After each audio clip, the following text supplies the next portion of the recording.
तो मैंने EPFO दिया था, तो मेरी उसमें रैंक 60 आ गई थी। फिर UPPCS दिया, उसमें रैंक 23 आ गई।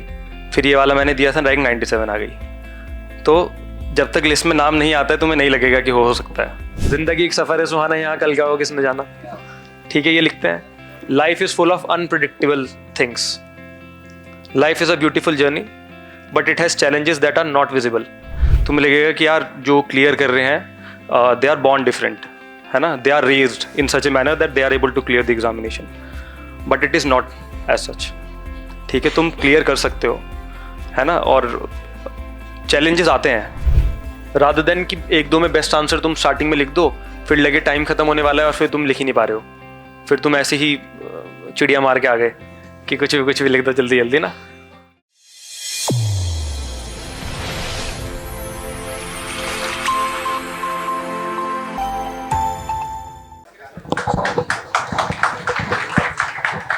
Good evening, everyone. आवाज आ रही है आप लोग को?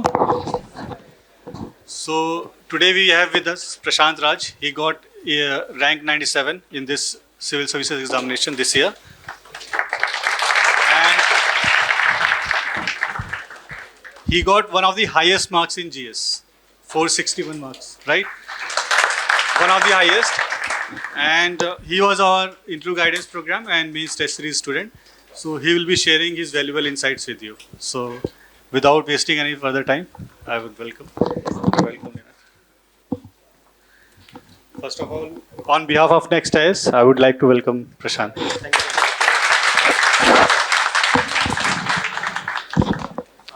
ऑडिबल हूँ मैं? हिंदी इंग्लिश दोनों में बोलेंगे, ठीक है ना? किसी को ऐसी प्रॉब्लम तो नहीं है हिंदी से, अगर है ना, हिंदी पॉपुलर हो रही है, ठीक है।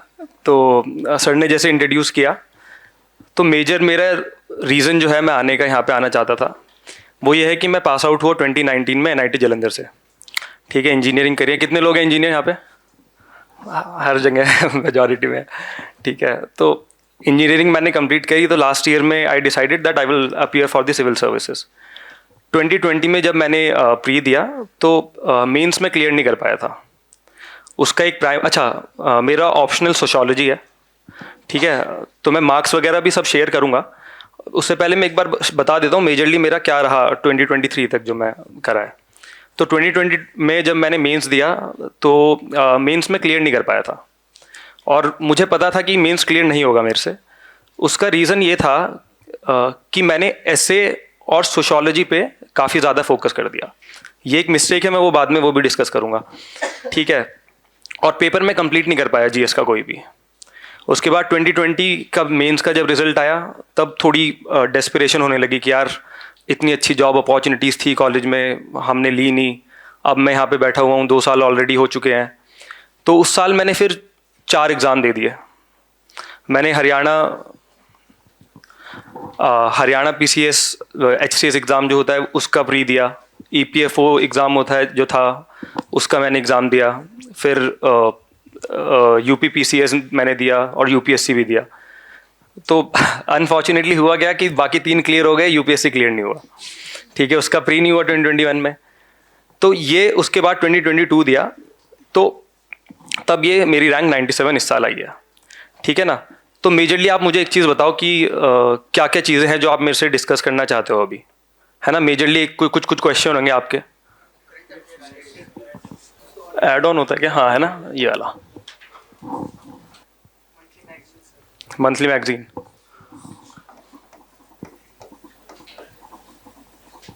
मंथली मैगजीन प्लस नोट्स की मुझे कुछ आवाज़ आ रही है पीछे, है ना, नोट्स। और कुछ पीछे से बोलो ना, पीछे सब बैठे हुए हैं ऐसे, बताओ। चलो, और कोई दूसरा कोई टॉपिक बताओ आप। क्रिस्प नोट्स, अच्छा, क्रिस्प में लिख देते हैं, ठीक है, इसी में मैं वो कवर कर लूँगा। और कुछ? हाँ, आंसर राइटिंग, अच्छा पूछा।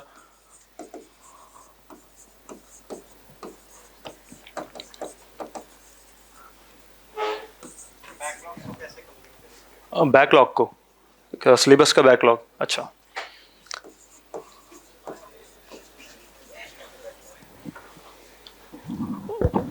और कुछ? Sociology as optional.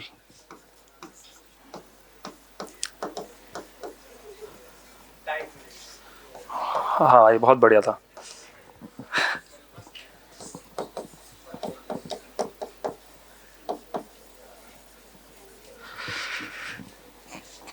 ठीक है, मेजरली यही है। अब ये इससे पहले मैं तुम्हें एग्ज़ाम के लिए कह रहे हैं, सब दिमाग में बहुत ज़्यादा प्रेशर होता है या नहीं होता सबके, जैसे ही हम जर्नी स्टार्ट करते हैं। तो चलो मैं तुम्हें मोटिवेशन ये दे देता हूँ। 2021 में जो मेरा एग्ज़ाम क्लियर नहीं हुए थे, 2020 में जब, तो मैंने EPFO दिया था, तो मेरी उसमें रैंक 60 आ गई थी। फिर UPPCS दिया, उसमें रैंक 23 आ गई। फिर ये वाला मैंने दिया था, रैंक 97 आ गई। तो जब तक लिस्ट में नाम नहीं आता है तुम्हें नहीं लगेगा कि हो सकता है। ठीक है, मैंने सबसे बात करी है एकेडमी में भी, जो मेरे साथ जो और लोग सेलेक्ट हुए हैं, तो जब तक तुम्हारा रैंक में नाम नहीं आएगा ना, तुम्हें लगेगा यार इम्पॉसिबल है ना। तुम्हें लगेगा कि यार जो क्लियर कर रहे हैं दे आर बॉर्न डिफरेंट, है ना, they are raised in such a manner that they are able to clear the examination, but it is not as such. ठीक है, तुम क्लियर कर सकते हो, है ना। और चैलेंजेस आते हैं, ठीक है, ये सारे लिखे, ये मेजरली चैलेंजेस हैं जो इसमें आएंगे। ठीक है, लेकिन जो मैंने बताया वो एक अनऑर्थोडॉक्स चैलेंज ये है कि तुम ट्राई करो एक पर्टिकुलर टाइम तक, you should focus upon a single exam, है ना। UPSC पे थोड़ा ध्यान देना, इसके चक्कर में दूसरे एग्जाम तुम दे रहे हो, लेकिन फोकस अपना ये रखो। एक टाइम के बाद क्योंकि तुम्हें ऐसा लगेगा कि यार वो अपॉर्चुनिटी थी, मैं वो ले सकता था, तो तुम्हारे दिमाग में यही चलता रहेगा। ठीक, मेरे साथ भी हैं बैचमेट्स जो दे आर फ्रॉम IIT और अदर कॉलेजेस। ठीक है, मैंने NIT जालंधर से अपनी इंजीनियरिंग करी है, तो मैं IIT से तो नहीं हूँ, लेकिन मेरे दोस्त हैं वो है, तो वो बताते हैं कि वो डेस्परेट एक टाइम के बाद हो गए थे कि IIM भी दे, CAT भी दे दिया, दूसरे एग्ज़ाम भी दे दिया, RBI भी दे दिया, बाकी सब भी दे दिया। तो एक ये तुम अपना फिक्स रखना कि किस टाइप के एग्ज़ाम तुम्हें देने हैं। ठीक है ना। तो चलो हम पहले ना सोशियोलॉजी एज एन ऑप्शनल को कवर करते हैं। उसका रीज़न ये है कि क्योंकि मैंने सोशियोलॉजी जब लिया था तो मैंने कॉलेज में डिसाइड कर लिया था। तो sociology as an optional basic points वही है कि सिलेबस इज रादर शॉर्ट। दूसरा है कि ओवरलैप है GS और SAs में। तीसरा है it can be covered easily, 3 month time में तुम इसे कवर कर सकते हो। And rather they are toppers जिन्होंने मेंस के बाद डिसाइड किया कि they will take sociology and they have cleared the examination with this optional and rather good marks in the optional. ठीक है, तो ये सब हैं। अब ये डिपेंड करेगा तुम्हारे पर्सनल एक्यूमेन पे that whether you will be able to excel in this or not. ठीक है, सोशियोलॉजी ऑप्शनल किसी ने ले लिया अभी क्या, कितने लोग हैं, है ना, काफ़ी।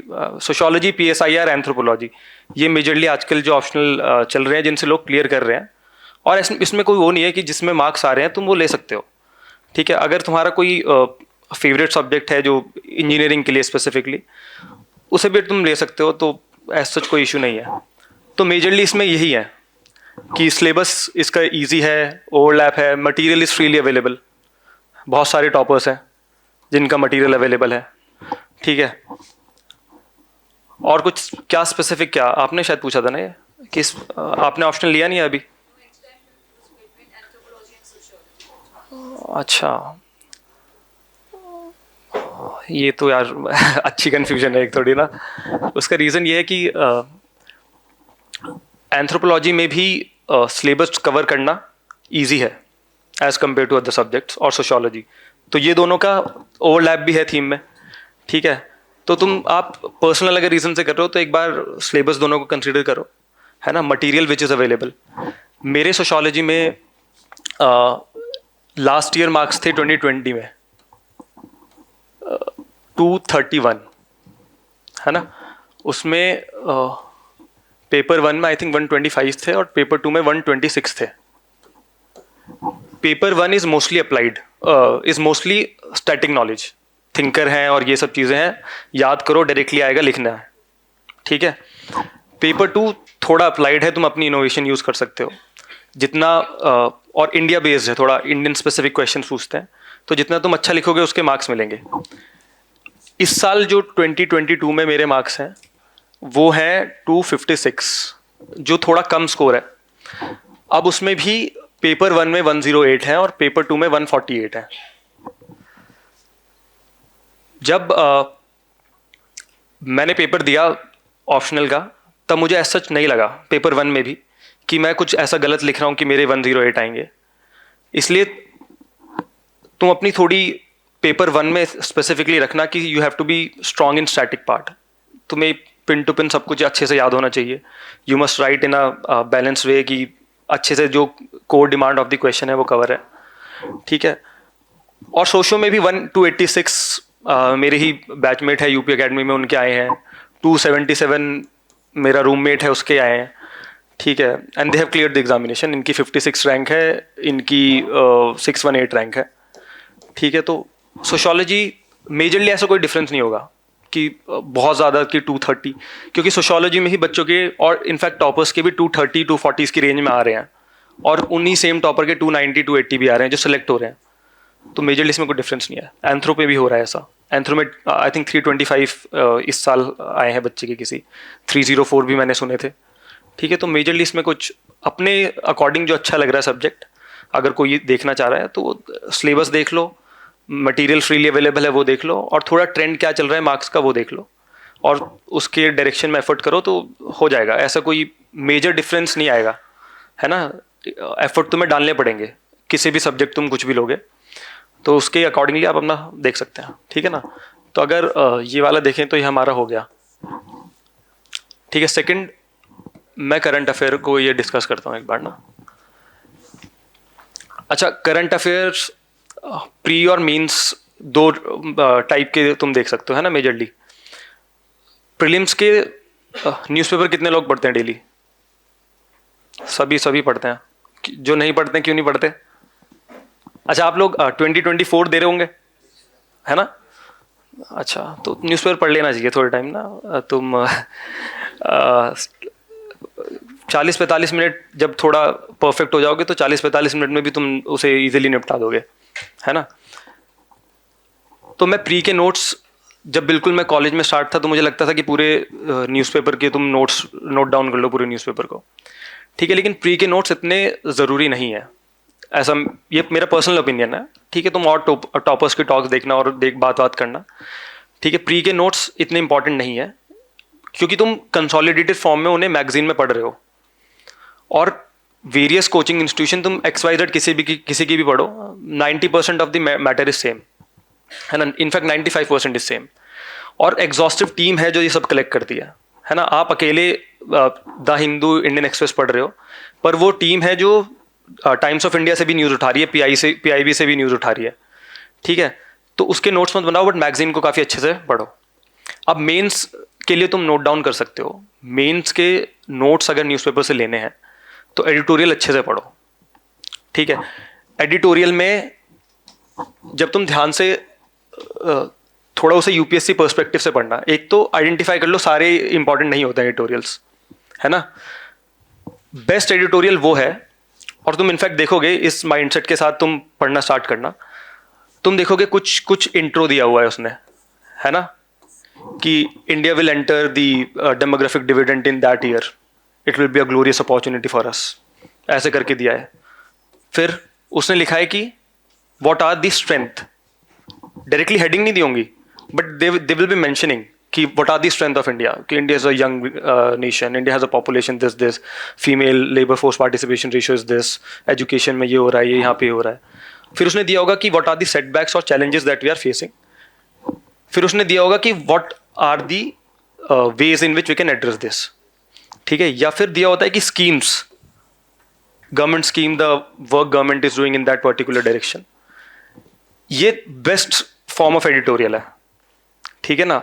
बहुत सारे इसी फॉर्म में दिए जाते हैं। अब इसमें से तुम्हें करना क्या है, मेंस के लिए भी मैगजीन सफिशिएंट है एक तरीके से, लेकिन जब तुम न्यूज़पेपर पढ़ रहे हो तो कुछ तो उससे एक्सट्रैक्ट करो ना। तुम 1 घंटा अगर दे रहे हो, पढ़ के तुमने छोड़ दिया, और ये मैं 100% श्योर हूँ, न्यूज़पेपर 1 घंटा तुम पढ़ो, उसके 2 घंटे बाद देखना तुम्हें याद नहीं होगा कि क्या होता है, कि क्या न्यूज़ में पढ़ा हमने। मुझे भी ऐसा सबके साथ होता है, ठीक है। इतने सीरियस मत बैठो पहले ठीक है। इतना कुछ इंपॉर्टेंट चीज़ें बताऊंगा तो फ्रीली इसे समझो, ठीक है। तो इसमें तुम्हें क्या करना है कि फॉर एग्जांपल एक फूड प्रोसेसिंग पे एक एडिटोरियल आया। अब उसमें क्या है कि जैसे मानो गवर्नमेंट ने एक नया एक्ट पास किया है, डेटा प्रोटेक्शन एक्ट, उसका ड्राफ्ट पहले आया, एडिटोरियल आने लगे 3-4 दिन तक लगातार कि ये है ये है ये है ये है। अब तुम कितना नोट करोगे इसमें? तो इस टाइप के जो टॉपिक हैं तुम उन्हें छोड़ दो, उन्हें मैगजीन से पढ़ना, उसमें पॉजिटिव्स भी दिए होंगे, नेगेटिव्स भी दिए होंगे, ठीक है। अब इसमें क्या करो, जब भी तुम एडिटोरियल पढ़ो, मैं नोट्स क्या बनाता था, मैं इनके जैसे न्यूज़पेपर में कोई एडिटोरियल आया, मैंने उसमें लिख लिया अपनी नोटबुक में फूड प्रोसेसिंग, पॉजिटिव 3-4 ऐसे छोटे छोटे पॉइंट, कीवर्ड 2-2 वर्ड, ठीक है, और नेगेटिव 2-2 वर्ड बस। ताकि इसका पर्पस क्या था कि मैंने आज न्यूज़पेपर पढ़ा, मैंने ये देखा। अब तुम चाहे मेंस के टाइम पे भी इसे रिवाइज मत करना, लेकिन तुम उसी दिन एक बार देख लोगे ना, तुम्हारे दिमाग में रहेगा। अगली 10 दिन बाद दोबारा से फूड प्रोसेसिंग का तुम्हारे पास कोई आएगा, तुम्हारे दिमाग में याद आएगा कि यार देखो ये था ये था ये, ठीक है। अब इसे नोट्स में मैं क्या करता था, मैं 10 A4 शीट को लेता था, साथ में उन्हें स्टेपल कर देता था, उसमें वो न्यूज़पेपर के रिलेटेड मैं नोट्स ही लिखता था उसमें।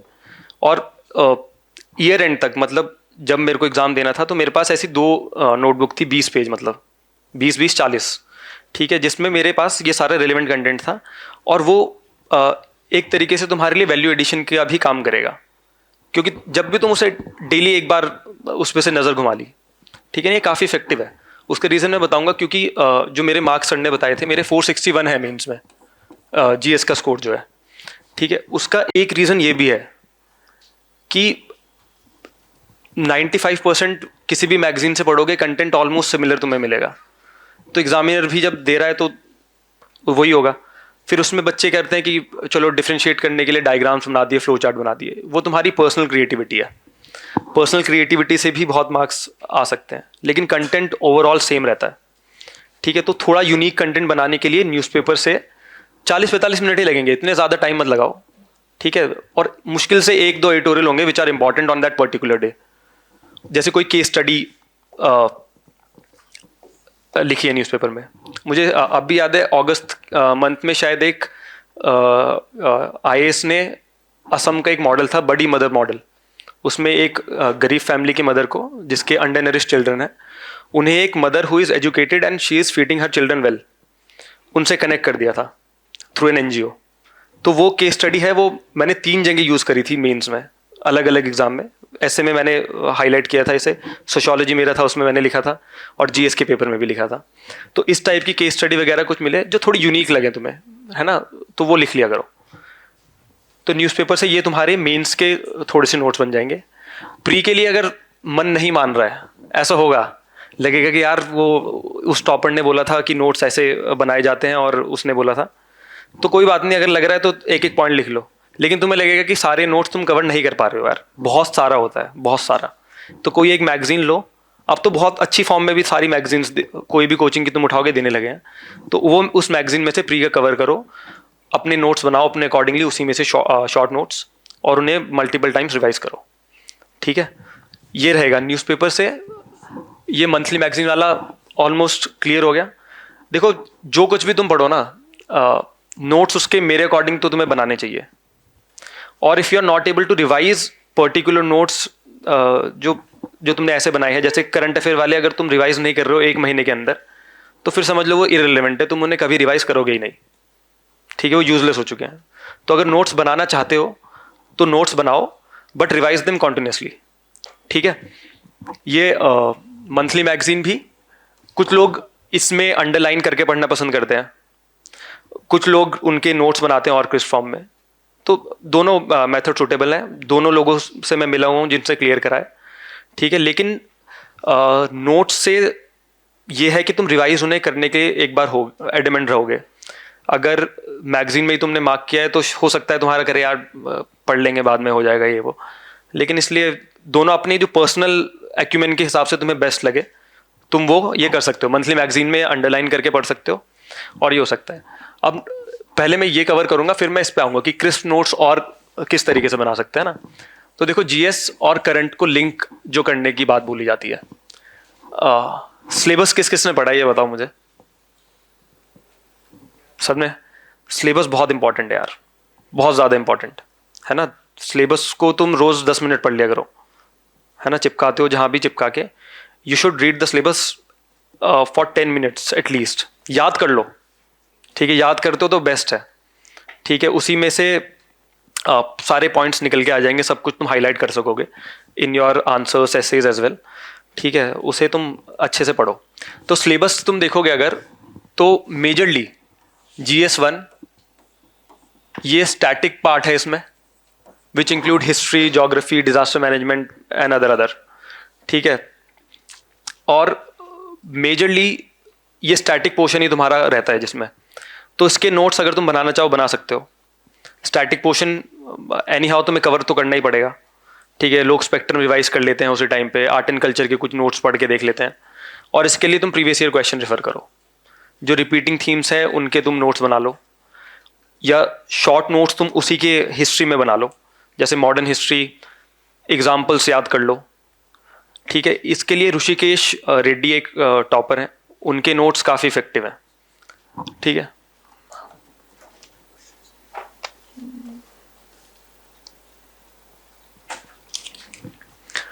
ठीक है, तो उनके तुम नोट्स ऐसे होने चाहिए कि पूरा उसमें ये होता ना कि खिचड़ी नहीं होनी चाहिए कि इतना सब लिखा हुआ है समझ ही नहीं आ रहा है क्या है. नोट्स है कि अगर मैं लिखूं कि पॉवर्टी एक सोशल इशू है इंडिया में, तो पॉवर्टी के रीजंस क्या है, तो अब उसमें तुम क्या, unemployment, lack of skills, etcetera etcetera, इतना कीवर्ड होना चाहिए बस. ये नहीं होना चाहिए कि because people are unemployed they are do not able to find jobs, number of jobs are very limited. ये सब नहीं होना चाहिए. तुम्हारा माइंड डिसाइफर कर लेगा, है ना. और एनी हाउ तुम्हें मेंस में जो आंसर लिखना होगा वो तुम्हें कनेक्ट करके लिखना होगा विद रिस्पेक्ट टू कीवर्ड्स, क्योंकि डायरेक्टली ऐसा क्वेश्चन आएगा ही नहीं. बट तुम्हें ये इन्फॉर्मेशन होनी चाहिए, पॉवर्टी के रीजंस तुम्हें याद होने चाहिए, अदरवाइज तुम कनेक्ट वहां पे कर ही नहीं पाओगे. उस टाइम पे सोचोगे कि अच्छा ये था, ठीक है ना. तुम्हें थोड़ा लग रहा होगा कि यार ये इतना सारा कैसे कंसोलिडेट करेंगे, but when you study notes तुम्हारा मतलब ऐसा पार्ट बन जाएगा कि बेसिक चीज़ें तुम्हें याद ही हो जाएगी. पॉवर्टी ये सब चीज़ें हैं तुम्हें याद होती रहेंगी बार बार, ठीक है. तो नोट्स बहुत ज़्यादा ये थोड़ा डिफाइन हो जाते हैं. क्रिस्प नोट्स ये होते हैं. पॉवर्टी इतने से पेज में, आधे पेज में पॉवर्टी पूरा लिखा हुआ है, जिसमें क्या क्या इंक्लूडेड है, reasons for poverty, how to address it, what are the factors responsible, government scheme, ठीक है. इस तरीके के तुम नोट्स बना सकते हो फॉर स्टैटिक टॉपिक. तो GS1 तुम्हारा वहां से कवर हो जाएगा, क्योंकि सोसाइटी वाला पार्ट उसमें भी है ना. प्रीवियस ईयर क्वेश्चन पेपर देखोगे, हर साल रीजनलिज्म से क्वेश्चन आता है, हर साल सेकुलराइजेशन से क्वेश्चन आता है. रीजनलिज्म की डेफिनेशन बताओ, शायद ना पता हो किसी को, मुझे भी नहीं पता होगा, लेकिन रीजनलिज्म की डेफिनेशन ऐसे लिख ली तुमने. What are factors responsible for regionalism, what are the areas which can be addressed using regionalism, what are the positive aspect of regionalism in fact. तो तुम ये सब याद कर लो, एक बार इनके छोटे छोटे नोट्स बना लो, तो तुम्हारे लिए मेंस के टाइम पे काफी इजी हो जाएगा तुम्हारा बर्डन. और उसका रीजन भी मैं बताऊंगा. ये हो गया करंट. अब GS2 GS3, हाँ अब तो पिछले 2-3 साल से तो पता नहीं कब तक भी आ रहा है. नहीं अभी पढ़ना स्टार्ट करो. तो न्यूज़पेपर मैंने क्या बोला, करंट अफेयर तुम मैगजीन से कवर कर लोगे, उसमें कोई डाउट नहीं है. न्यूज़पेपर में जब तुम इस टाइप का आर्टिकल देखोगे ना, इंट्रो फैक्टर, ये तुम्हारा दिमाग में कुछ स्ट्रक्चर थोड़ा फ्रेम होना स्टार्ट होगा. तुम ऐसी ऐसी अच्छी कोटेशंस देखोगे और बेस्ट केस स्टडीज देखोगे, तुम्हें लगेगा यार ये मैगजीन में तो कभी थी नहीं, तो हम कहाँ से ये XYZ टॉपर्स लिख रहे हैं. नहीं पता क्या है कि ऐसा बन चुका है कि 2 साल के तुम, क्योंकि उन्हें भी नहीं पता है ना कि कहाँ से भी UPSC कहीं से ही पूछ रहा है आजकल, इसलिए तुम थोड़ा स्टैटिक अपना वाला जो पोर्शन है मीन्स के रिस्पेक्ट में, उस वाले पे थोड़ा फोकस रखो. और क्वेश्चन डिराइव्ड होते हैं सिलेबस से, वो डायरेक्टली कभी नहीं पूछेंगे कि जैसे what are the factors responsible for poverty, वो पूछेंगे over the period of time we have seen that rural poverty is increasing and urban poverty is decreasing, what are the factors responsible. अब directly तो नहीं है question, but factors responsible will be derive from this. Rural में क्या आएगा, rural में है agriculture से कुछ होगा, अदर एम्प्लॉयमेंट अपॉर्चुनिटीज आ रही हैं, एजुकेशन वहाँ पे बढ़ रही है, ये सब चीज़ें हैं, ठीक है. तो इस तरीके से है। तो न्यूज़पेपर पढ़ो अपनी थोड़े होराइजन को बढ़ाने के लिए, ठीक है। नोट्स उसमें से छोटे छोटे बनाओ ताकि तुम वो यूज़ कर सको केस स्टडी में कहीं। अभी बेस्ट डेज टुडे, ठीक है, टुमारो तो कभी आएगा ही नहीं। तो आज जाके पढ़ना स्टार्ट कर देना न्यूज़पेपर, अगर नहीं है ना, ऑनलाइन अवेलेबल है, कोई भी एक पढ़ लो। अगर ज़्यादा टाइम है दोनों पढ़ लो, 1-1.5 घंटा लगेगा, ठीक है। शुरू में थोड़ा ज़्यादा टाइम लग सकता है, बट ये फ्रेमवर्क और ऐसी चीज़ें तुम्हारे दिमाग में अगर एक बार सेट हो जाएंगी ना, तो यू विल, लोग हैं ऐसे कि जो दे इंजॉय रीडिंग न्यूज़पेपर, ठीक है। उनका दिमाग उसी चीज़ को पढ़ता है, वो खुद से फिल्टर आउट करते रहता है कौन सी इंपॉर्टेंट न्यूज़ है कौन सी नहीं है, ठीक है। इसलिए लोग 40 मिनट में देख के न्यूज़पेपर, हाँ हाँ हो गया, केस स्टडी 2-3 नोट करी, ठीक है, हो गया आज का न्यूज़पेपर। बाकी हम मैगजीन पढ़ी रहे हैं डेली, उससे हम कवर कर रहे हैं सारा सिलेबस, ठीक है। तो इसलिए इस पर्सपेक्टिव के साथ पढ़ो। ये मत पढ़ो कि यार इसमें से देखो वो पूछ लेगा, वो वाली लाइन लिखी थी वहाँ से पूछ लेगा, ठीक है। अब लोग डेटा भी, स्टार्टिंग में मैं भी डेटा नोट करते रहता था कि जो जो दिया हुआ है, अल्टीमेटली कितना तुम, बहुत ज़्यादा स्पेसिफिक डेटा होता है न्यूज़पेपर में जो पर्टिकुलरली देखा है, किसी ने ध्यान दिया ये है ना कि अर्बन एम्प्लॉयमेंट इतनी थी, रूरल इतनी है, अर्बन में मेल की इतनी, फीमेल की इतनी, कितना यूज़ कर लोगे? इतना नहीं कर सकता कोई यूज़, ठीक है। बट अगर तुम यूज़ करोगे तो थोड़ी सी लाइन लिख लो, एक लाइन लिख लो कि अर्बन अनएम्प्लॉयमेंट इतनी थी और रिड्यूस हो गई है, वो तुम्हारे लिए सफिशिएंट है। In depth you need not to read it, ठीक है ना। तो GS2 और GS3 mostly current affair based ही है, लेकिन इसमें भी जो गवर्नेंस वाले टॉपिक हैं, और बाकी GS2 में पॉलिटी है जो लक्ष्मीकांत ज़्यादातर लोग सब उससे रेफर करते हैं, ठीक है, उससे तुम रिवाइज करो। और पॉलिटी के जो सेक्शन है बाकी दूसरे बचे हुए, गवर्नेंस है, फिर IR है, इन सब के करंट में तुम कवर कर लोगे। और मेजरली पेपर में करंट अफेयर ही पूछा जाता है मेंस में, है ना। सिलेबस अगर मैं मेंस की स्पेसिफिकली बात करूं तो करंट अफेयर से ही आ रहा है सारा। ऐसा तो नहीं आता ना कि 1999 वॉर में इंडिया ने कौन सी स्ट्रैटेजी यूज करी थी बताओ, एक्सप्लेन इन 100 वर्ड्स, नहीं आता ना। आता है what are the bottlenecks in India Pakistan relationship, for अगर आया तो, है ना। What is the difference between quads and BRICS, why quad is more effective, है ना। इस तरीके से तुम, और मेजरली जब IR जैसे अगर मैं स्पेसिफिकली बात करूं तो एरियाज बहुत डिफाइंड है IR में भी। जो कंट्रीज न्यूज में है उनका तुम देखा करो कि इकोनॉमिक रिलेशनशिप क्या है इंडिया के साथ, सोशल रिलेशनशिप क्या है, कल्चरल फैक्टर क्या है ना। और ट्रेड, चलो ट्रेड तो इसमें ही आ गया, और कि जैसे इन्वायरमेंटल रिलेशनशिप्स जो पार्टनरशिप फॉर्म हो रही है किस बेसिस पे, वो सब चीज़ें क्या हैं, तो तुम इसका आइडिया रखोगे तो वो तुम्हारे लिए अच्छा रहेगा। तो करंट अफेयर कवर करोगे तो effectively means you are covering GS2 and GS3। तुम्हें ऐसा नहीं लगेगा, मैं करंट अफेयर कवर करता था, मुझे ऐसा नहीं लगा कि मेरा कुछ पोर्शन छूट रहा है। बट अब क्वेश्चन क्या राइज होता है, देखो GS3 क्या क्या आता है, इंटरनल सिक्योरिटी आता है ना, इकोनॉमी के कुछ एस्पेक्ट हैं, एग्रीकल्चर के कुछ कुछ एस्पेक्ट हैं, है ना। मेजरली यही है। इंटरनल सिक्योरिटी का इतना बड़ा पोर्शन है, लोग उसे बहुत ज़्यादा मतलब इग्नोर एक तरीके से मुझे लगता है कुछ कुछ लोग करते हैं, ठीक है। इंटरनल सिक्योरिटी में अगर अब ऐसा क्वेश्चन आ गया जैसे इस साल भी आया था कि व्हाट आर ऑर्गेनाइज क्राइम्स, तो वो तो पढ़ना पड़ेगा ना, वो करंट अफेयर से कवर नहीं होगा। तो टॉपिक लो, उसमें जो वर्ड्स लिखे हैं कीवर्ड्स सिलेबस में, उन्हें कवर कर लो। वो यार क्लासरूम में तुम्हें कवर करा देंगे, तुम उसकी चिंता लेना ही मत, है ना। क्लासरूम में तुम्हें वो सब चीज़ कवर हो जाती है। क्लासरूम में सिलेबस पिन टू पिन और expanded across various horizon cover कराया जाता है, ठीक है। उसमें से तुम्हें अपने नोट्स जो छोटे छोटे तुम्हें बनाने हैं ना, कि ऑर्गेनाइज क्राइम अगर आ गया तुम डायरेक्टली लिख पा रहे हो क्या है, what is cyber security, what are the challenges in India with respect to cyber security, वो सब तुम्हें अपने अकॉर्डिंग प्रीवियस ईयर रेफर करो, है ना। डेली प्रीवियस ईयर भी डेली रेफर करा करो। You will see there are some concurring and recurring themes which are being repeated year after year, तो उनसे काफ़ी तुम्हें हेल्प मिलेगी। ऐसे इंटरनल सिक्योरिटी में कुछ ऐसी ना बेस्ट प्रैक्टिसेस करो, जैसे डिजास्टर मैनेजमेंट में GS1 में अगर लोगे तो Japanese model of house building बहुत ज़्यादा फेमस है, वो अर्थक्वेक के बाद बार बार बनाते रहते हैं, ठीक है। इन ये सब चीज़ें मैंने याद करी थी, है ना। स्पेसिफिकली इंटरनल सिक्योरिटी में भी एक अभी याद नहीं कर पा रहा, लेकिन इंडिया का जो इंटरनल सिक्योरिटी का फ्रेमवर्क है ना, उस टाइप की चीज़ें जो पॉपुलर है, वो याद करा करो। और केस स्टडीज़ हैं जो बेस्ट मॉडल हैं, ठीक है, जैसे Israel is very famous for irrigation technology and water desalination technologies, है ना, इस तरीके का। ये न्यूज़पेपर पढ़ोगे तुम्हें आ जाएगा। अब ऐसा नहीं है कि सब चीज़ ही याद करनी पड़ेगी, न्यूज़पेपर में it will sufficiently cover. Paper में अनकन्वेंशनल क्वेश्चन आता है, जैसे पिछला बार रजिस्टर में आया था सुप्रीम कोर्ट इन्वायरमेंट रिगार्डिंग क्या जजमेंट दिया सर। नहीं, ये अनकन्वेंशनल का है। ये तो मतलब नहीं पढ़ा, अभी तुम्हें ऐसा लग रहा है, तुमने पढ़ लिया होगा उस टाइम पे, ठीक है। अब देखो लक्ष्मीकांत में बहुत इजीली तुम 4-5 जजमेंट देख सकते हो। नोट्स एंड रेफरेंसेस भी पढ़ा करो सही से, ठीक है। उसमें जजमेंट के शायद मुझे भी नाम अभी याद नहीं होंगे, लेकिन उस टाइम पे जब पेपर आया था मुझे 3-4 जजमेंट याद थे, ठीक है। वो है एक शायद पटेल करके कोई जजमेंट था, एक मेहता करके जजमेंट है, MC मेहता शायद केस है।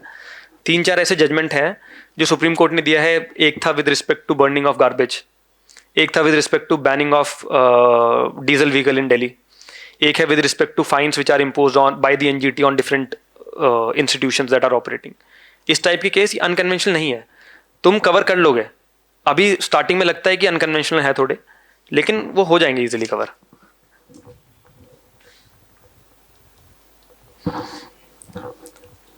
ठीक है ना। अभी इसमें बैक जाने का ये है, तो ये GS2 GS3 ऑलमोस्ट हो गया, है ना। करंट आएगा, करंट में ऐड ऑन करो, लेकिन स्टैटिक टॉपिक कवर करो।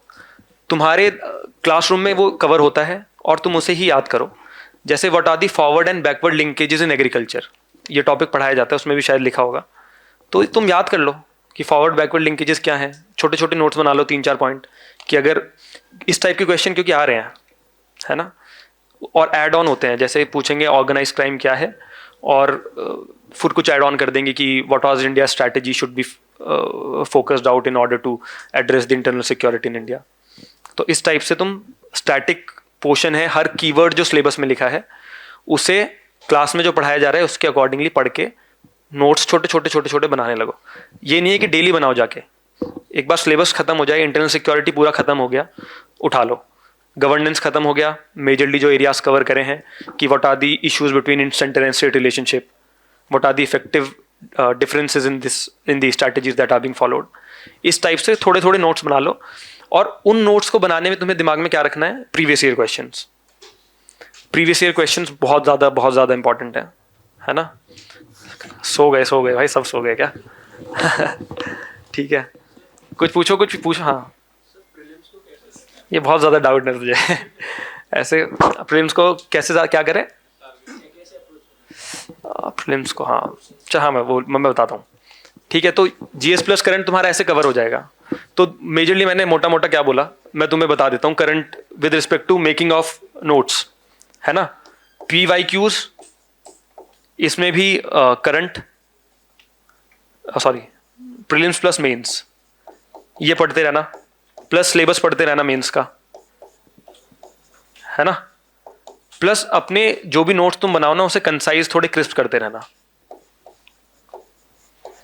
और जो बेस्ट प्रैक्टिसेस या केस स्टडीज जो न्यूज़पेपर में शेयर हो रही हैं, डेली नहीं करना है कि तुम डेली जो न्यूज़पेपर में स्ट्रैटेजी आ रही है वो कर लिया। ऑर्गेनाइज क्राइम को टैकल करने के लिए किसी कंट्री ने कोई स्ट्रैटेजी दी है, एक नोट कर लिया नाम, बस सफिशिएंट है। पेपर में आएगा, जाके लिख देना, शायद आधा मार्क्स एक्स्ट्रा मिल जाए, depending upon the mood off the examiner, वो भी गारंटी नहीं है किसी चीज़ की, ठीक है। तो ये बेस्ट प्रैक्टिसेस वगैरह ये सब थोड़ा थोड़ा नोट कर लिया करो। और ऐसे नोट्स के मतलब ये नहीं होना चाहिए बहुत बंडल बन चुके हैं और रिवाइज नहीं हो पा रहे हैं, इस टाइप का थोड़ा अप्रोच रखना, ठीक है। तो तुम्हें हो जाएगा इजीली। शायद स्टार्टिंग में 1-2 मंथ तुम्हें लगे कि नहीं ऐसे तो कहाँ बनेंगे और बहुत ज़्यादा हो रहा है, क्रिस्प करते चलो, है ना। थोड़ा एनालाइज करते चलो कि मैं रिवाइज कर पा रहा हूँ या नहीं कर पा रहा हूँ, छोटे नोट्स हैं या नहीं है, ठीक है। ये तुम्हारा मेजरली इससे कवर हो जाएगा सारा, है ना। तो ये सही है। और कुछ है इसमें, अगर बताओ कुछ पूछना है तो। जी नहीं, वो बताऊंगा जी, इस वाले में करंट वाला है कुछ। चलो फिर मैं GS4 एक बार बता देता हूँ, उसके बाद हम ये भी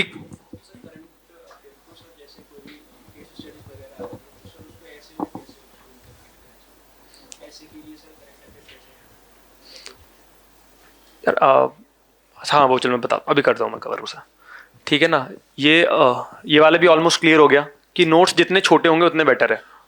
जितनी जल्दी रिवाइज कर सकते हो उतने बेटर है। दिमाग में ये रख के चलना कि 3 महीने के टाइम फ्रेम में तुम्हें मेंस के सारे नोट्स रिवाइज करने हैं, तो उस टाइम पे कुछ नई इन्फॉर्मेशन मत पढ़ना। 2020 में जब मैंने मेंस दिया था, मुझे ऐसा लगा कि मेरे नोट्स इनकम्प्लीट हैं, तो मैं नई इन्फॉर्मेशन इकट्ठी करने लग गया।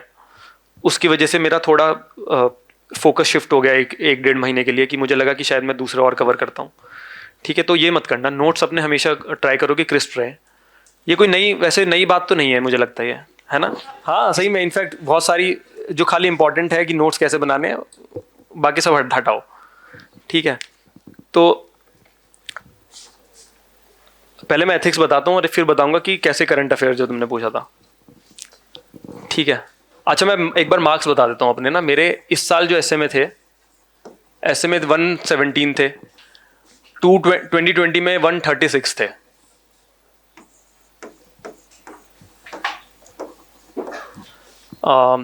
GS 1, 2, 3, 4 और हाँ GS 1 में थे इस साल है 120, GS 2 में है 126, इसमें है 89 और इसमें है 120, इसमें 125 है, इसमें 126 है। लास्ट ईयर शायद ये भी 84, सब में 80s में थे, 86, इसमें शायद 84 थे दोबारा, इसमें 90 थे। तो ये मैंने इसमें ये इम्प्रूव किया, ठीक है, लास्ट ईयर के मुकाबले। उसका रीज़न था यही कि क्रिस्प नोट्स बनाना और पेपर कंप्लीट करना। लास्ट ईयर मैं पेपर कंप्लीट नहीं कर पाया था 2020 में, मेरे हर्ष में दो तीन क्वेश्चन छूट गए थे। ठीक है, एक पहला है पेपर कंप्लीट करना है, ठीक है। दूसरा है कि try to write average answer in all the question, rather than कि एक दो में बेस्ट आंसर तुम स्टार्टिंग में लिख दो, फिर लगे टाइम खत्म होने वाला है और फिर तुम लिख ही नहीं पा रहे हो, फिर तुम ऐसे ही चिड़िया मार के आ गए कि कुछ भी लिख दो जल्दी जल्दी ना, कि एवरेज आंसर्स इन ऑल।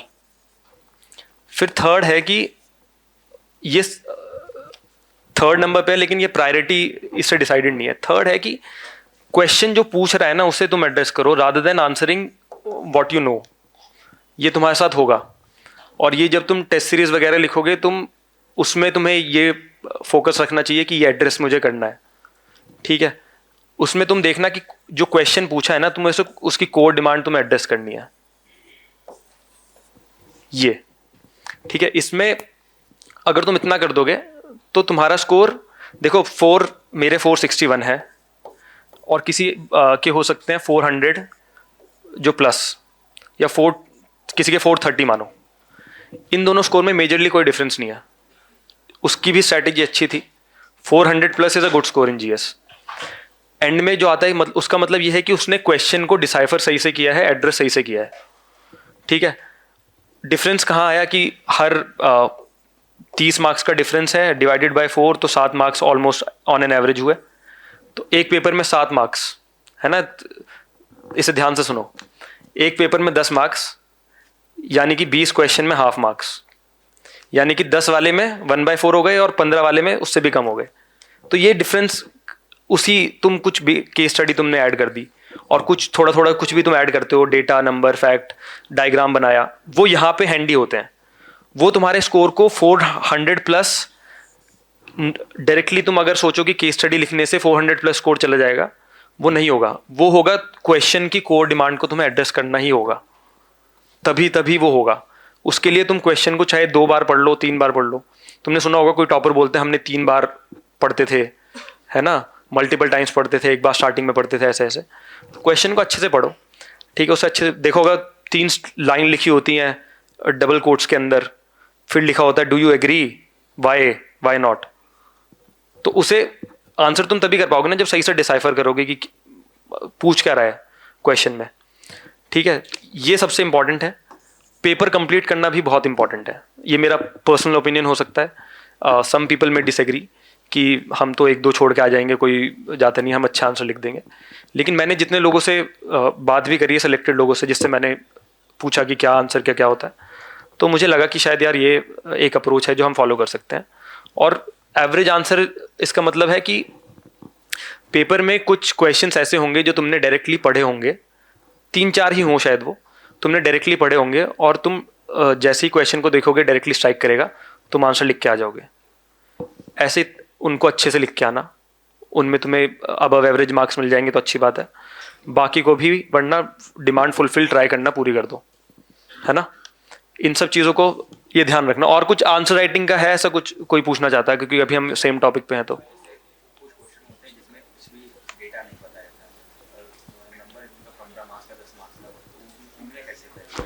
देखो यार, एक है कि डेटा नहीं पता है, वो कोई मेजर इशू नहीं है ना।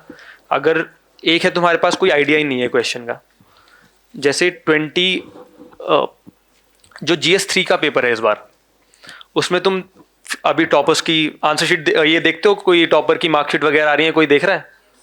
नहीं, अगर नहीं देख रहे धीरे धीरे आदत पड़ जाएगी, तुम हर साल देखोगे यार अच्छा अच्छा आ गई, तो तुम्हें पता चलेगा कि इसमें जो रेंज है ना वो 80 से 100 के मार्क्स की रेंज है।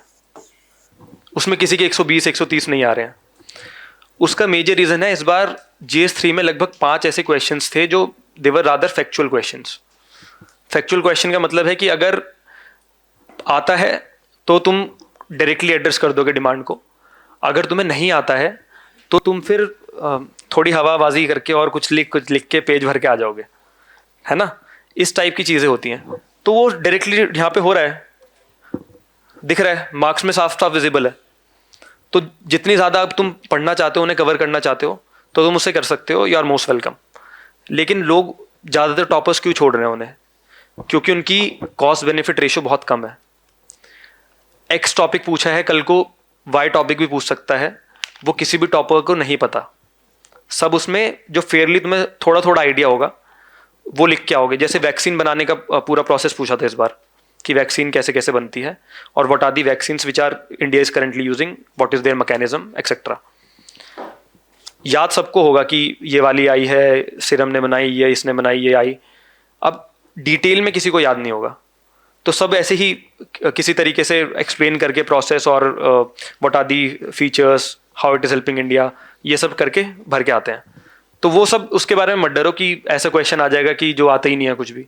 ऐसे क्वेश्चन होंगे और तुम आंसर राइटिंग करोगे तो एक आइडिया तुम्हें डेवलप होने लगेगा कि कुछ ही नहीं आता है तब भी कैसे लिखा जाए। ठीक है, एक आंसर राइटिंग पे है तो ये है कि कवर मोर डायमेंशंस। ठीक है ना, डायमेंशन ज़्यादा कवर करोगे विद रिस्पेक्ट टू जो क्वेश्चन पूछा है उसके अकॉर्डिंग, तो वो कवर हो जाता है। ठीक है ना, डुएबल है। आंसर राइटिंग वगैरह करोगे आ जाएगा। फॉर्मूला लोग बनाते हैं स्पेशल, सुना होगा ये, है ना? नहीं सुना? जो बहुत फेमस है, काफ़ी लोगों ने सुना होगा।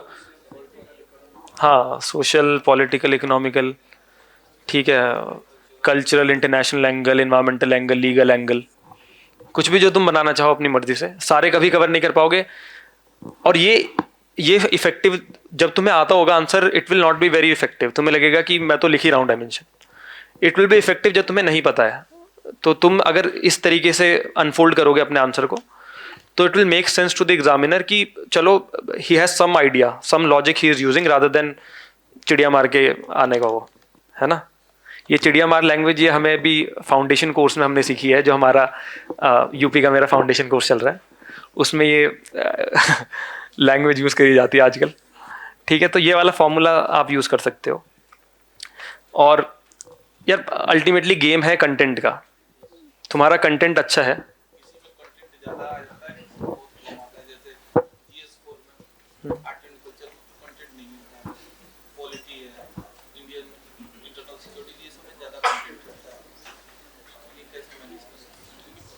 यार अब कंटेंट मतलब आर्ट एंड कल्चर में तुम देखोगे कि कॉस्ट बेनिफिट बहुत कम है ना, तो जितना ज़्यादा कवर करोगे कोई फ़ायदा नहीं है। जैसे पूछा था कि गुप्ता, एक बार शायद 19 में या 18 में क्वेश्चन आया था कि गुप्तास का न्यूमिस्मेटिक आर्ट, मतलब सिक्के वो किस तरीके से बनाते थे, वो क्या क्या है।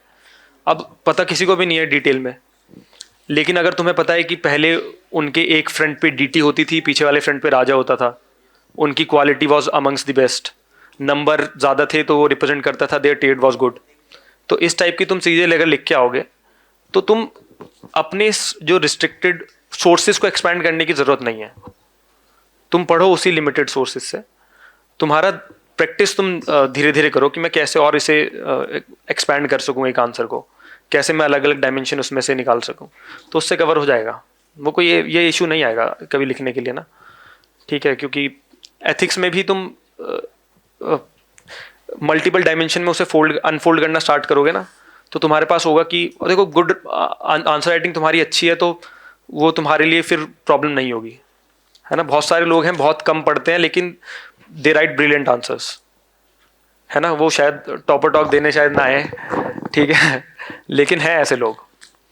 अब इफेक्टिवली होता क्या है कि उनके शायद मार्क्स अच्छे आ गए हैं, लेकिन देखो एक चीज़ मैं ये जेन्युइनली तुम्हें बताना चाहता हूँ, try to not differentiate between people कि वो उनके मार्क्स किस हिसाब से हैं, है ना। हो सकता है कि एक के टोटल जीएस में अच्छे हों but he is out of the list, है ना, बिकॉज उसके इंटरव्यू में कम मार्क्स शायद हो सकते हैं। अब उसमें उसकी कुछ गलती नहीं है। तो so they may be a topper who is not in the list but he has scored highest marks in the optional. Last year socio के टॉपर के 310 थे बट वो लिस्ट में था ही नहीं नाम उसका, है ना। तो ये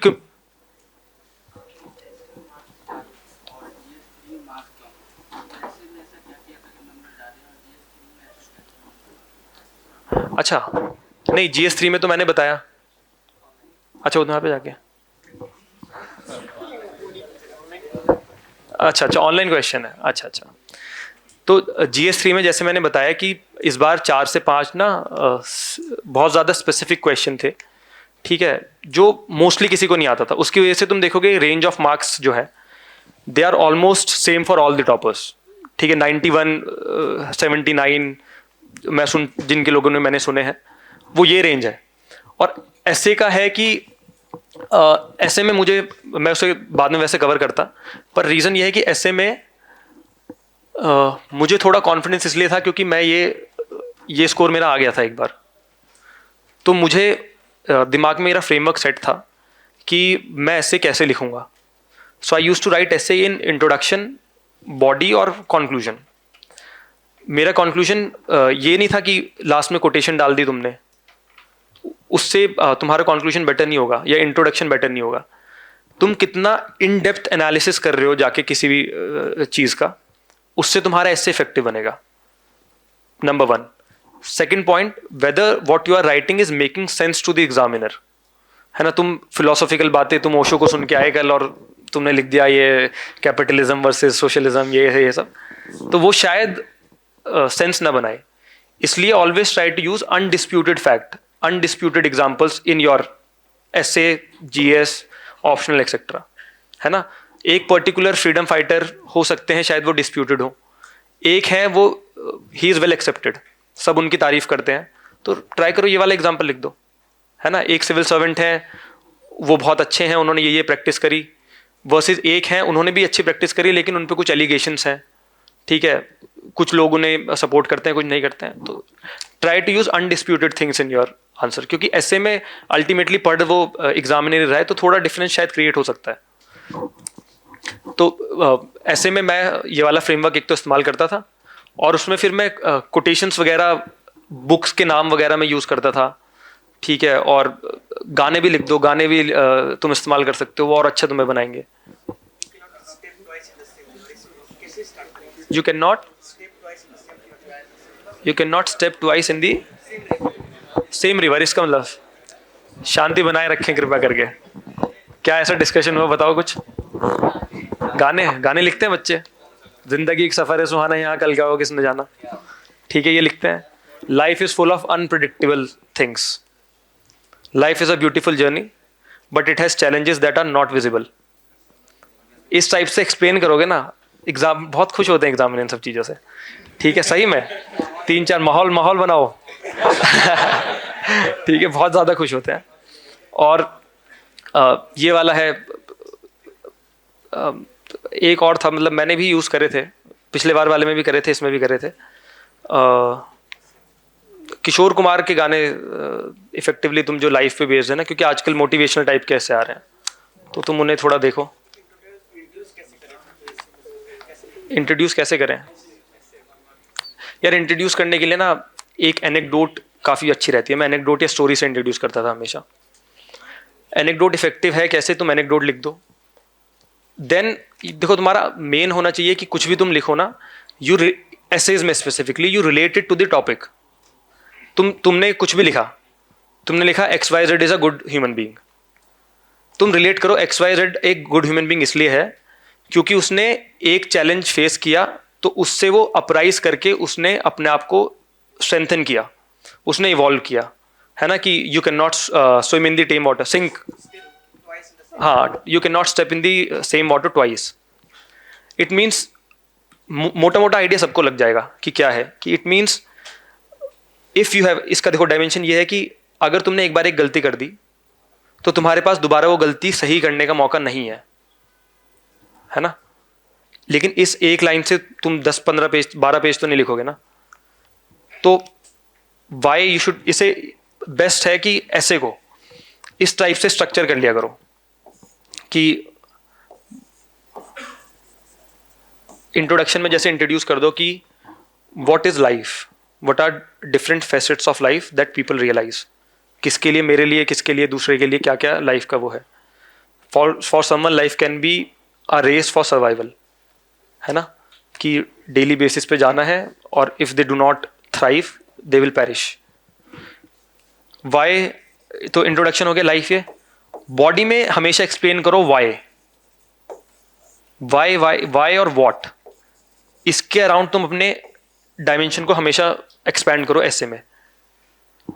Y a person can not enter, can not step in to the same water twice. Y?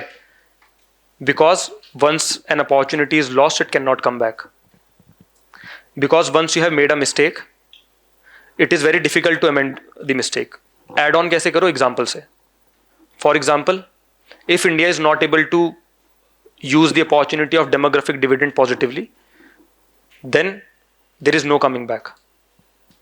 We will have to make amends our ways, make changes, adjust accordingly, so that we can judiciously use this opportunity, है ना? कुछ भी तुम लिखो, example दो अच्छे, books के example दो, बुक्स के नाम दो, केस स्टडीज हैं तुम्हारे पास, वो सब उसको नोट डाउन करो, इसमें यूज करो, but related to the heading of the essay, topic of the एस्से।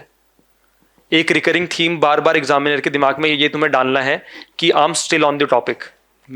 तुम लॉस्ट नहीं हो, है ना? तुम लॉस्ट नहीं हो कि तुम्हें पूछा था लाइफ पे, तुम कथा लिख दी तुमने कुछ कि नहीं नहीं इंडिया तो डेवलप्ड बन ही नहीं सकता है, इंडिया में तो ये गरीबी है, ये है, वो है। नहीं, तुम्हें लिखना है कि हमेशा पॉजिटिव टोन रखो, और नेगेटिव जितने ज़्यादा अलग, वाई और वॉट हो गया, जितने ज़्यादा अलग डायमेंशन तुम इसमें कवर करोगे वो भी इफेक्टिव है ऐसे में, है ना? डायमेंशन जितने ज़्यादा कवर करोगे, सोशल एस्पेक्ट कवर करो, पॉलिटिकल करो, 5-6 डायमेंशन बहुत ज़्यादा सफिशिएंट है, क्योंकि तुम उन्हें एक्सप्लेन भी करोगे। एक्सप्लेन करोगे तो इट विल मेक सेंस, ठीक है? और अल्टीमेटली लिख के देखोगे, जितनी प्रैक्टिस कराओ, चेक कराओ दोस्तों से, टेस्ट सीरीज में लिखो, आपस में डिस्कस करो, फ्रेमवर्क बना के चेक करो, तो तुम ये सब कर सकते हो। तो इससे इम्प्रूव हो जाएगा। मेरी कॉपी शायद अवेलेबल नहीं होंगी यार, लेकिन अगर मैं टेलीग्राम ग्रुप वगैरह कुछ बनाऊंगा, मैं उस पर अवेलेबल शायद करा दूँ। टेस्ट सीरीज मैंने किया था, अगर ये अपलोड करते हैं तो मेरी पर्सनली ऐसे अवेलेबल नहीं है, ठीक है? अपलोड में अगर होंगी मैं बोल दूंगा, वो अपलोड कर देंगे, ठीक है? जैसे अनुभव मैंने लिखा था, अनुभव ओपन टेस्ट है, सुना है ना? अनुभव का नाम सुना होगा। तो ओपन टेस्ट मैंने 3 दिन में जो लिखते हैं, ऐसे GS1 GS2 GS3 GS4, वो लिखा था। उसकी टेस्ट सीरीज, उसकी कॉपी शायद अवेलेबल ना हो, ठीक है? लेकिन मैं टेलीग्राम ग्रुप दूंगा, उस पर मैं शेयर कर दूंगा, है ना? मैं, चलो मेरे टेलीग्राम अभी नोट कर लो, और कोई हंसेगा नहीं इसे देख के, टेलीग्राम ग्रुप को देख के, नाम देख के। टेलीग्राम ग्रुप का नाम है JRDJ टाटा, ठीक है ना? और यूजर मतलब मेरा उसमें नाम रतन नवल टाटा होगा, तो उसे कंफ्यूज मत होना, ये टेलीग्राम आईडी है, ठीक है? इस पर तुम मैं मैसेज कर देना, या मैं ग्रुप बना के मैं शेयर वगैरह कुछ वो हो जाएगा, मैं कर दूंगा, कोई इशू नहीं है इसमें। मेजरली मैं फिर से ये रिपीट करता हूँ, देखो टॉपर्स की तुम किसी की भी कॉपी देख लो, किसी भी ईयर की उठा के, ऐसा कोई डिफरेंस नहीं मिलेगा। मतलब मैं जब आंसर लिख के आ रहा था तो मुझे नहीं पता था कि शायद मुझे 461 मिले, और जो 420 वाला जब लिख के आ रहा था उसे नहीं था कि उसे 420 नहीं मिलेंगे। उसके पास भी same level of knowledge, content वगैरह सब था। तो किसी भी टॉपर की कॉपी तुम देखो, उसने कैसे लिखा है, उससे किस हिसाब से लिखा है देखो, और फिर अपने आप प्रैक्टिस करो, आइडिया लो उससे बस। जैसे मैंने बताया कि केस स्टडीज वगैरह यूज की जा सकती हैं, 10 दिन बाद देखना 90% 95% लोग करते ही नहीं है इस्तेमाल। क्या पता मैंने भी नहीं करी हो, और हर क्वेश्चन में तुम नहीं कर सकते इस्तेमाल, ठीक है ना। तो अल्टीमेटली किसी भी तुम टॉपर की देखो कॉपी, उससे तुम्हें सेंस बनेगी कुछ ना कुछ, और प्रैक्टिस करो, उससे आंसर राइटिंग इंप्रूव तभी होगी, ठीक है। मेरा यूपी में ही मेरे एसडीएम बैचमेट हैं वो, चंद्रकांत बागौरिया, शायद वो आएंगे यहाँ पे भी टॉपर डॉग देने, मेरी बात हुई थी उनसे, ठीक है। उनकी रैंक 75 है। उन्होंने एक ईयर के स्पैन में, उन्होंने एग्जाम नहीं दिया था, उनका लास्ट अटेम्प्ट था ये वाला, तो रैंक 75 आई है उनकी। उन्होंने एग्जाम नहीं दिया था एक साल, उन्होंने एक साल में 80 टेस्ट लिखे थे, 80, कैन यू इमेजिन। और इंटरेस्टिंग बात, लिस्ट में ऐसे भी लोग होंगे जिन्होंने एक भी टेस्ट नहीं लिखा है। मेरा रूममेट है, उसने बस 4 टेस्ट लिखे थे केवल, उसके जीएस में 400 नंबर है, और चंद्रकांत के शायद 445 हैं, वो भी अमंग्स द हाईएस्ट है। तो कहाँ पे डिफरेंस आ रहा है, तुम्हें ये पहचानना है ना, कि तुम्हें ज़रूरत है लिखने की या नहीं है ज़रूरत। हो सकता है तुम, और वो अब तुम डायरेक्टली जाके मेंस के थ्रू थोड़ी ना पता लगेगा, टेस्ट सीरीज में इसलिए लिखो, टेस्ट सीरीज में पता लगाओ। ये इसलिए ये जो एक बायस टाइप बन जाती है ना, कि उनकी कॉपी ही देखेंगे, उन्होंने बहुत अच्छा लिखा है, उस नॉनसेंस है यार मेरे हिसाब से। तो पर्सनली मैं बोल रहा हूँ यहाँ पे, ठीक है। शायद कुछ टॉप रैंकर्स जो है वो बुरा मान जाए इस बात का, ठीक है, लेकिन ऐसा नहीं है, ठीक है। तो ऐसे हो गया, ये वाला समझ आ गया सबको, ऐसे वाला, और जीएस की आंसर राइटिंग स्ट्रेटेजी ओवरऑल, है ना। तो जल्दी से रैप अप करते हैं, फिर घर भी जाना है यार। कितने बजे तक आपकी क्लास होती है? 9:30, 10:30?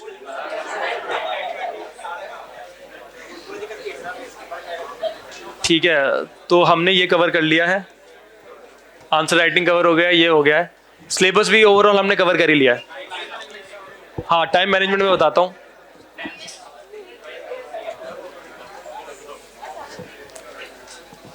चलो चलो चलो, ठीक है, लास्ट है ये, 10 मिनट में से डिस्कस कर लेते हैं। हाँ, अच्छा, किसी ने मेरे को भेज भी दिया है, अवनीश सिंह, शुभम पाठक, विश्वजीत, बहुत ज़्यादा फास्ट। चलो ठीक है,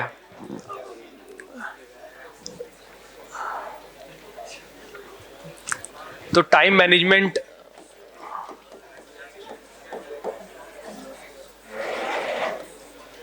देखो आप सब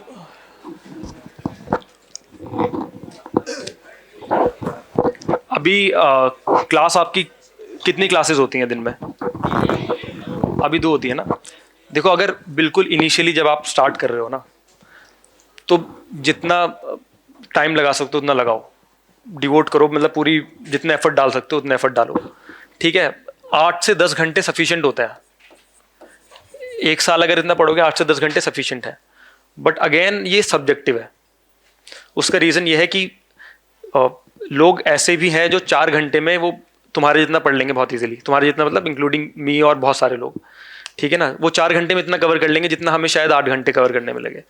तो तुम अपने आप को आइडेंटिफाई करो कि तुम्हें शायद एक्स्ट्रा आवर देने पड़ जाए, तुम्हें एक टॉपिक पे तुम स्टक हो गए हो तो शायद तुम्हें समझना पड़ जाए।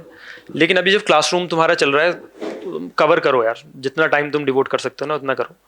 इंजॉय भी करो 1-2 घंटा अपना, जितना टाइम मिलता है उतना मज़े भी करो, ठीक है। हाँ, सोशल मीटिंग करो, जो सोशल मीटिंग, ठीक है। लेकिन 8 से 10 घंटे कंसिस्टेंटली पढ़ने की तो ज़रूरत है यार। और उस पर स्पेशल फोकस रखना कि सिलेबस तुम कवर कर लो, ठीक है ना। अब होगा क्या, इसमें बहुत सारे लोग जो फॉरेन सर्विसेज जिसे ज्वाइन करनी होगी वो नॉवेल्स ले आएगा 5-6 कि इसके साथ हम पढ़ते हैं, मज़ा आता है, ठीक है। ये सब चीज़ें करो, उससे यार वो इफेक्टिवली हेल्प करती हैं, ठीक है, तुम्हें आंसर लिखने में। बट हमेशा इस माइंडसेट के साथ रखो कि मैं कुछ नई चीज़ पढ़ रहा हूँ, तो ultimately how it is benefiting me in this exam. जितनी जल्दी तुम, क्योंकि वो मैं भी बी सिंह सर से भी ये डिस्कस कर रहा था कि नोइंगली अननोइंगली तुम्हें पता नहीं चलेगा कि कब 2-3 साल निकल गए हैं, है ना। हर कोई चाहता है कि फर्स्ट अटेम्प्ट में क्लियर करें, लेकिन नहीं हो पाता है। और अननोइंगली वो जानबूझ के तो नहीं कर रहा है ना कि नहीं नहीं नहीं नहीं नहीं। तो तुम एक लेवल तक की अपनी अंडरस्टैंडिंग इतने एफर्ट रखो कि सिलेबस तुम्हारा पूरा कवर है, तुम्हारे नोट्स अच्छे से बने हुए हैं, तुम्हें मेजर एज सच कोई इशू नहीं है किसी भी सब्जेक्ट में, और तुम क्लियर कुछ एक स्टेप तो तुम क्लियर करो। क्योंकि मेरे फ्रेंड्स हैं और मतलब दे आर ब्रिलियंट, बहुत बहुत इंटेलिजेंट लोग हैं, लेकिन प्री नहीं हो पा रहे क्लियर, 2-3 साल हो चुके हैं। ठीक है, दिक्कत क्या आता है कि जब रिवीजन करने के लिए बैकग्राउंड में बैठते हैं तो जब पेज पेज पेपर पढ़ रहे तो लगता है कि हमको तो सब आ रहा है, पढ़ते सारा आ रहा है, फिर जब बंद कर देते हैं 10 दिन बाद रिमाइंड करते हैं तो वो रहता है। इसलिए इसलिए बोला जाता है कि देखो करता मैं भी नहीं था इतना ज़्यादा, और थोड़ा मुश्किल हो जाता है, लेकिन ट्राई करा करो 10 दिन और 1 महीने ये गैप रखो, इसमें रिवाइज करा करो मल्टीपल टाइम्स, है ना। एक बार तुमने आज क्लास में पढ़ा, वो तुमने पढ़ लिया, समझ लिया, रिवाइज हो गया, 10 दिन बाद या 1 हफ्ते बाद रिवाइज कर लो, फिर 1 महीने बाद दोबारा से उसे रिवाइज करो, है ना। संडेज रख लो रिविजन के लिए, संडेज टेस्ट देने के लिए रखते हैं ना लोग, संडेज ऐसे रिविजन वगैरह के लिए रख लो।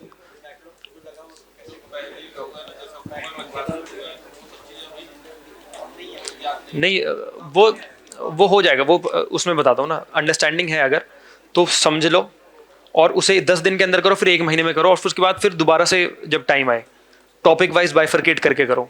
इतना ज़्यादा नहीं हो पा रहा है तो धीरे धीरे हर महीने करो, बस 1 सेकंड, है ना, हर महीने का डिस्कस करो। आंसर राइटिंग करो यार, कभी भी 2-2 आंसर लिख लिया करो लो उससे यार, टेस्ट दिया करो, क्लास में तो होता है, नेक्स्ट में यार डेली होता है ना, हर वीक शायद वेंसडे को होता है या किसी दिन होता है, थर्सडे संडे ना, करा करो हर दिन करो। हाँ, 2-2 लिखा करो, कोई इशू नहीं है, तुम्हारी मेंटल स्ट्रेंथ और नॉलेज उससे बन जाएगी।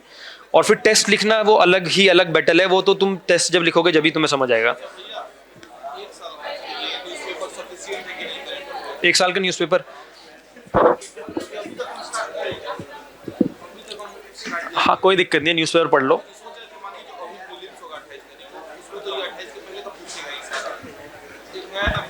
नहीं, ऐसा हार्ड एंड फास्ट कोई रूल नहीं है। 1 साल का कवर इसलिए करते हैं क्योंकि फिर तो 10 साल का कवर कर लो। वो 1 साल रखते हैं क्योंकि एग्जाम साइकिल रिपीट है, 1 साल हो जाएगा, मैगजीन अच्छे से पढ़ो।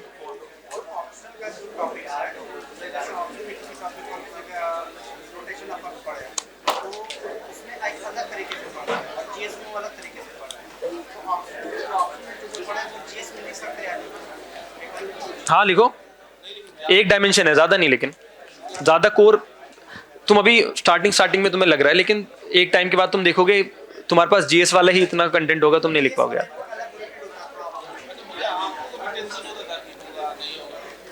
हाँ, भाई ये मैं वही तो कहानी सुना रहा हूँ इतनी देर से। होता है भाई, सबको होता है, सबको होता है। शांति मेजरली हम ये और किसी को डिस्कस ये टाइम मैनेजमेंट वाला सुनना है, या फिर ये स्पेसिफिकली ये 3-4 ये ठीक है। तो 8 से 10 आवर है, ठीक है। ये बोला जाता है कि 3 आवर के स्लॉट में पढ़ो, है ना, 3 आवर का स्लॉट फिर 1 आवर का गैप, इस टाइप से पढ़ो। 50 मिनट पढ़ के 10 मिनट का ब्रेक ले लो, 5 मिनट का ब्रेक ले लो, ब्रेक लेके पढ़ो। संडेज को तुम बाहर बार भी जा सकते हो अगर कुछ उस टाइप से है, 1-2 बार बातें भी कर लो फ्रेंड्स से, ठीक है ना। बट मेजरली कुछ ऐसा स्टार्ट मत करना कि 10 मिनट का ब्रेक 1 घंटे तक एक्सपैंड हो जाएगा। लेकिन फेयरली अगर सही से टाइम मैनेज करोगे ना, तो यार स्टार्टिंग में थोड़ा लगता है कि यार बहुत मुश्किल टाइम मैनेज। हाँ तो यार वो तो इसलिए मैं बोल रहा हूँ जब तुम्हारा क्लासरूम चल रहा है ना, तो तुम्हें थोड़ा मुश्किल लगेगा टाइम मैनेज करना, है ना, क्योंकि 3 तो क्लासेज ही हो रही हैं 9 घंटे तक, तो उसमें तो थोड़ा तुम्हें मैनेज करना पड़ेगा। तो थोड़ा क्लास के नोट्स क्लास में ही रिवाइज करो, ये इसलिए बहुत थोड़ा हेक्टिक होता है। बाकी मैं तो बता रहा हूँ कि जब मेंस नहीं होगा 2020 में मेंस नहीं हुआ था, मेंस तो फ्री टाइम है, फिर तो टाइम है, फिर तो सुबह उठो पढ़ो, तो उस टाइम पे हो जाएगा। अभी थोड़ा मैनेज करना पड़ेगा, क्लासरूम में थोड़ा मैनेज करो, ठीक है। पेपर लिखो ज़्यादा से ज़्यादा।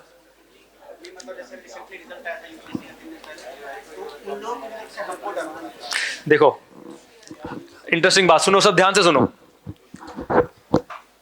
इसने सवाल पूछा कि फियर ऑफ एग्जाम कैसे कम किया जाए। प्री का अभी 3 दिन पहले रिजल्ट आया, फाइनल रिजल्ट यूपीएससी का। बहुत सारे लोग होंगे जो दोबारा से पेपर देंगे, है ना। अब इंटरेस्टिंग बात यह है, मैं कल रात को मैं लखनऊ से यहाँ पर आया, मेरे साथ ट्रेन में मेरा रूममेट आया, उसकी 618 रैंक है, तो उसे चांसेस हैं कि IRS मिल सकती है सर्विस, तो वो दोबारा से पेपर देगा। लेकिन वो चिल मोड में था। बहुत सारे लोग हैं वो बिल्कुल चिल मोड में थे। उसका रीज़न ये है कि एक बार तुमने अच्छा बेस बनाया ना, कि स्टैटिक पोर्शन का पढ़ने का, तो तुम कवर कर लोगे। वो धीरे धीरे धीरे धीरे थोड़ा पढ़ रहे थे। फियर ऑफ एग्जाम यार साइकिल ही ऐसी है, तुम क्या कर सकते हो। अनफॉर्चुनेटली 2500 लोगों ने मेंस लिखा, 933 सेलेक्ट हुए इस बार।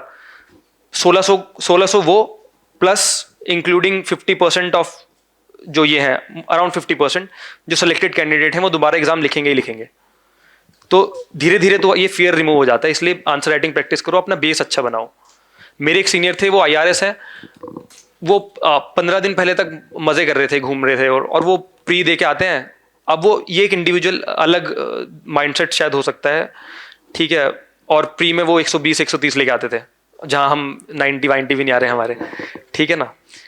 एक है वो भी ऐसे बहुत सारे ऐसे लोग हो सकते हैं। तो अपनी स्ट्रैटेजी कुछ बनाओ। अगर तुम्हें लगता है कि नहीं हो रहा है, पहले के टाइम पे था, एक बार इंटरव्यू देते थे, आज से 4-5 साल पहले अगर मैं किसी सीनियर से बात करता था तो इंटरव्यू दे देता था, वो था यार रिजल्ट आ जाएगा जब पढ़ेंगे। अब साइकिल थोड़ी ऐसी बन गई है कि 1-2 हफ्ते 15 दिन का टाइम मिल पाता है, तो इसलिए यार थोड़ा पढ़ना शुरू करो, है ना। कुछ लोग होंगे जो शायद इंटरव्यू देंगे, कुछ हैं जो मेंस है, तो उसके अकॉर्डिंगली तुम अपना एडजस्ट करो कि कितना हमें पढ़ना है, ठीक है ना। ये है फियर ऑफ एग्जाम, यार रिलीज हो जाएगा, ऐसा कोई नहीं है, ठीक है, साइकिल है। ये हो गया टाइम मैनेजमेंट, मोटा मोटा अंदाजा लग गया सबको। ये यार अपना पर्सनली सब कस्टमाइज प्लान करना, इसमें कुछ नहीं है। थोड़ा क्लासरूम में मैं समझ रहा हूँ अभी इश्यू होगा तुम्हें, क्योंकि 2-3 क्लास है। क्या चीज़? अच्छा टाइम टेबल फॉर स्टडी किसने पूछा था? चला गया क्या? अच्छा ऑनलाइन था। अच्छा एक मैं बता देता हूँ, एक क्वेश्चन था UPPCS अलॉन्ग विद UPSC। ये सुनना चाहते हैं मेजरली कोई लोग, या सुनना चाहते हो? अच्छा तो देखो मेरे पास 2021 में जब प्री नहीं हुआ था तो और कुछ था ही नहीं, यही था कि UPPCS का पढ़ लेते हैं, और ठीक है। लेकिन अब तुम देखोगे, अगर लेट्स कंसिडर द सिचुएशन कि तुम्हारा दोनों का प्री क्लियर हो जाता है, अब UPPCS का भी पैटर्न चेंज हो गया है। जो लोग फोकस कर रहे होंगे ना उस पर, अब 2 UP स्पेशल पेपर इसमें ऐड कर दिए गए हैं। तो तुम अभी जितना प्लान कर सकते हो उतना करो, और नोट्स वगैरह उसके बना लो पहले से ही, जो डायरेक्टली फोकस कर रहा है उस पेपर पे। अदरवाइज अगर दोनों का मेंस क्लियर होगा तो क्या दोनों के नहीं रहोगे, किसी ना इधर के रहोगे तुम ना इधर के रहोगे। एक्सक्लूसिव फोकस थोड़ा चाहिए होता है, ठीक है ना, एग्जाम में। तो तुम अगर स्टार्टिंग से ही कोई UPPCS को भी टारगेट कर रहा है तो उसका प्रीलिम्स भी थोड़ा डिफरेंट होता है, इट इज़ ज़्यादा फैक्चुअल, है ना, और सवाल भी अलग अलग आते हैं थोड़े, उस टाइप के क्वेश्चन आते हैं। तो तुम अगर स्टार्टिंग से ही तुम्हारा मूड है टारगेट करने का, और मुझे मतलब ऐसा लगता है कि जो टारगेट कर रहा होगा वो पहले से पुराना खिलाड़ी टाइप है, वो पहले से पढ़ रहा है ना, स्टार्टिंग से उसने थोड़ा रखा है, तो इसलिए जो उसके सोर्सेज वगैरह हैं तुम उसे रेफर करो, और उसके अकॉर्डिंगली अपनी स्ट्रैटेजी बना लो कि इतना टाइम मुझे यहाँ पे देना है। और क्योंकि पेपर अलग हो चुका है, GS का सिलेबस इज ऑलमोस्ट सिमिलर, ठीक है, लेकिन क्वेश्चन का जो मैनर है वो सेम होता है ऑलमोस्ट। मेरे साथ बहुत सारे लोग थे जो UPPCS में जो सिलेक्टेड लोग हैं, बट वो UPSC 2022 का मेंस वो क्लियर नहीं कर पाए।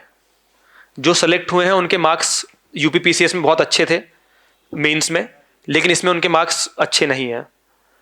तो वो बहुत डिफरेंट फील्ड है ऑल टुगेदर, ठीक है ना। तुम उसके अकॉर्डिंगली सिलेबस कंप्लीट करो, आंसर राइटिंग प्रैक्टिस करो, और जो स्पेसिफिक चीज़ें पूछ रहे हैं, मतलब पेपर सेंट्रिक हमेशा फोकस रखो कि उसका सिलेबस अलग है, तो मैं उसके लिए थोड़ी अलग स्ट्रैटेजी मुझे बनानी होगी, उसका syllabus pin to pin cover करना होगा।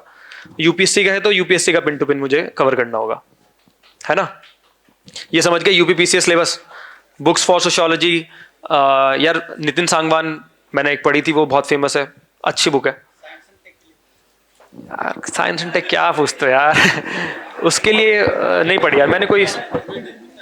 देखो मैं साइंस एंड टेक का किसमें मेंस में देखो 3 क्वेश्चन इस बार थे लगभग, वो डायरेक्टली साइंस एंड टेक से जो रिलेट कर रहे थे।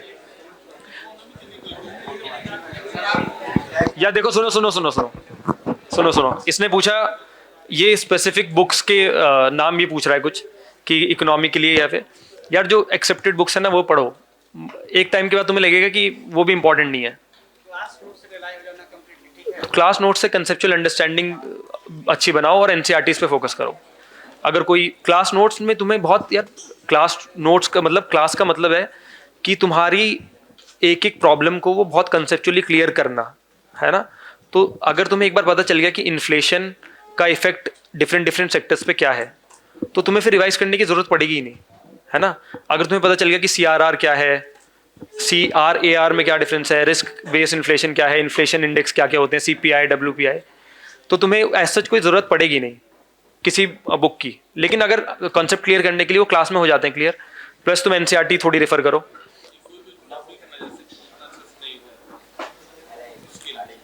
या उसके लिए YouTube वगैरह पे सर्च करो। नितिन सिंघानिया की कौन सी बुक यार, पढ़ी नहीं है मैंने, नहीं पता। रमेश सिंह भी नहीं पढ़ी यार। संजीव वर्मा के 2-3 पेज पलट के देखे थे, उसमें भी मुझे लगा नहीं ऐसा। ठीक है, तो एज सच कोई वो नहीं है। When sir has started preparation. अच्छा ये क्योंकि यार मैंने बताया लास्ट कॉलेज में 2019 में मैं पास आउट हुआ था, तो ऑलमोस्ट यू कैन कंसिडर कि लास्ट ईयर में मैं सोच लिया था ये कि ये एग्ज़ाम देना है, और थोड़ी थोड़ी NCERTs पढ़नी स्टार्ट करी थी लास्ट सेमेस्टर में, मतलब 8th सेम में।